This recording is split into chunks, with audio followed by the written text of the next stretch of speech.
Okay, our rib lover people, this is some sad news here.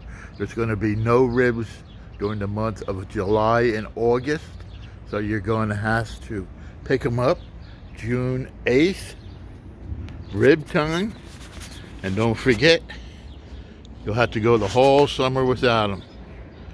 And what you really want to do is pick them up now, support your local fire department, Protection Engine Company #1, and South Amboy.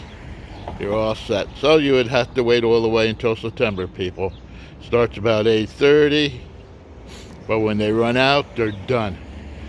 All right, till next time, have a good one, and catch you on June 8th.